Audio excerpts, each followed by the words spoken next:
কেননা কিয়ামত বদলার দিন। যে যার সাথে যা করছে তার বদলা তাকে পাইতেই হবে। ইন কানা খায়রা ফাখায়রা, যদি ভালো করে থাকে তো ভালোর বদলা পাবে। সেই ভালো যদি এক গ্লাস পানিও হয় এটারও বদলা সে পাবে।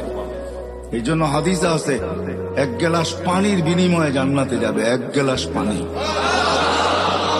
যে দোকানদাররা দোকানের সামনে ফ্রি পানি রেখা দেয়, হয় গরমের দিন রিক্সার থেকে নামছে, পিপাসা লাগছে, তো দোকানের সামনে ঝাড় রেখা দিছে পানির, ওইখান থেকে এক গ্লাস পান করে বাড়ির দিকে হাঁটা শুরু করছে।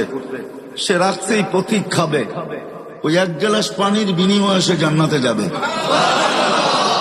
কেননা চিত্র যদিও পানকারী ধারণ করে নাই, বা চিত্র যদিও যে পান করাইছে সেও ধারণ করে নাই। চিত্র বোঝেন?